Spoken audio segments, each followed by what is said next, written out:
Hi everyone, how are you today? Welcome back to Pacific Front channel. We are at the end of July and continuing our tradition, it's time to look at what happened in Indo-Pacific region during this month. I've prepared 5 interesting stories for you, from the latest procurement, future naval plan, and more. Let's check it out. As I mentioned in my recent community post on 20 July, Korea Aerospace Industries or KAI has landed a $240 million deal to provide Indonesian Air Force with 6 additional T-50I Golden Eagle and advanced support. With this new contract, it will bring Indonesian Air Force T-50 fleet to 20 aircraft.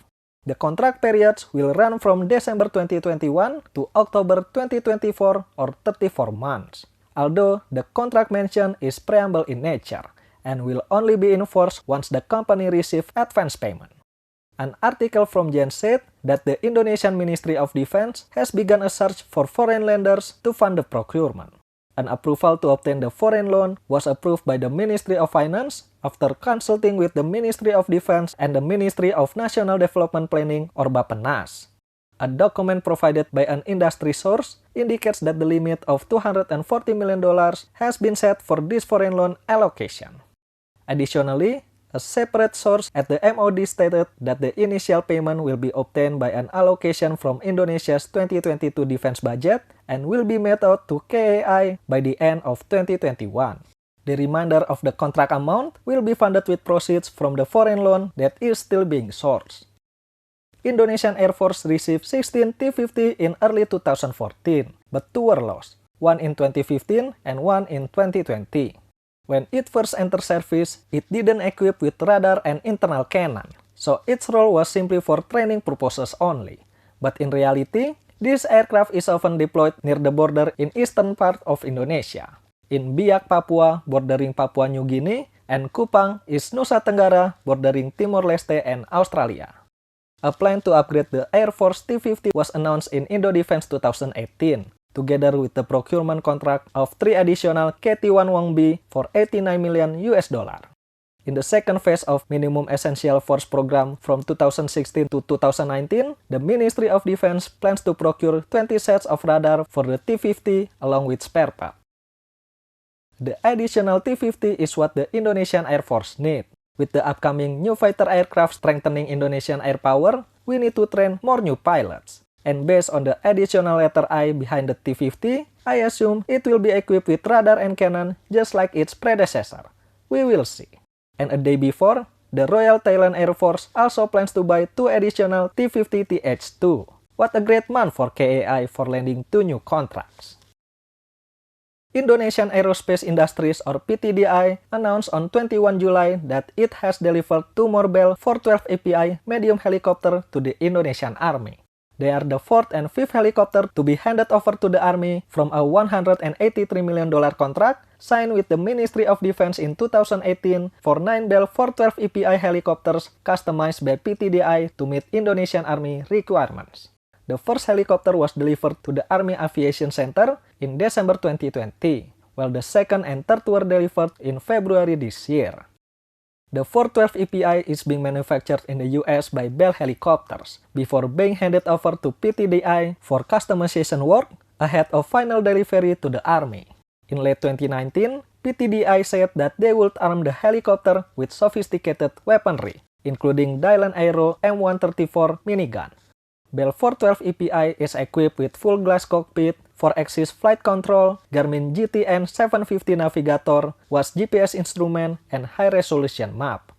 Powered with Pratt & Whitney PT69 engine, has a maximum takeoff weight of 5,534 kg, maximum speed of 239 km per hour, range of 775 km, and can carry up to 13 personnel.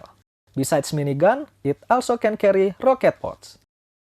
As a person who lives in northern Bandung, just 2 km from PTDI, I have a privilege to see a new helicopter being tested. Sometimes when I'm reading a book in the morning or watering my plants in late afternoon, I can see those helicopters flying really low from my balcony. It's a cool sighting though. I hope someday I have a chance to fly with this helicopter and listen to Fortunate Son when I'm on it. That's my dream. Still in the helicopter sector, the Australian Army has taken delivery of the first two of four new Boeing CH-47F Chinook transport helicopter just 10 weeks after their sale was approved by the US Department of State. The $441.6 million contract for the new helicopters will increase the Army's CH-47F heavy-lift helicopter fleet to 14, said Australian Defense Minister in an 8 July statement. The delivery comes days ahead of major war games Talisman Sabre with 17,000 troops from the US and Australia exercising together in various locations around Queensland. The first two aircraft were delivered to the 5th Aviation Regiment on 7 July by a C-5 Galaxy, while the third and fourth helicopter are scheduled for delivery in mid-2022.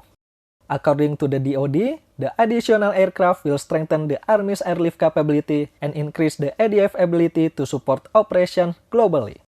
Chinook helicopters have been in service in Australia for 50 years, for troop movements, artillery emplacement, and battlefield resupply, and again proved their dependability during the 2019-2020 Australian bushfire, when they were used to evacuate people in cut-off towns and deliver firefighters food and waters to fire-ravaged area.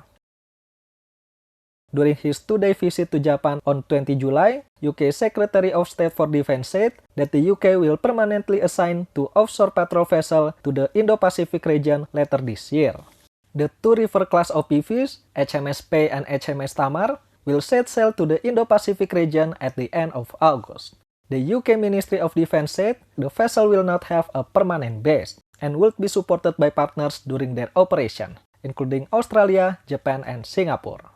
In a statement issued by the British Embassy in Tokyo, the move will follow on from the inaugural deployment of the Carrier Strike Group 21 led by the aircraft carrier HMS Queen Elizabeth to the region. The UK will also contribute a littoral response group in the coming years, a unit of Royal Marines trained to undertake missions including evacuation and anti-terrorism operation, demonstrating the UK's commitment to collective defense and security in the region in the decades ahead. To end today's video, we have an interesting insight from Boeing. Maria Lane, Vice President of International Sales and Strategic Partnership at Boeing Defense, Space and Security, said in a media briefing on 21 July that the company has identified a $41 billion sales opportunity in Asia-Pacific region over the next 5 years in new military platform. She said that they are working on over 50 different campaigns in the region, with opportunities for sales including fighter aircraft, vertical lift, attack helicopter, tankers, unmanned system, and services. Expecting more than one-third of all new-built military aircraft will be purchased by countries in the Asia-Pacific region over the next decade. Countries referenced by Lane as central to Boeing Asia-Pacific strategy include Australia, India, Indonesia, Japan, New Zealand, the Philippines, Singapore, South Korea, and Vietnam.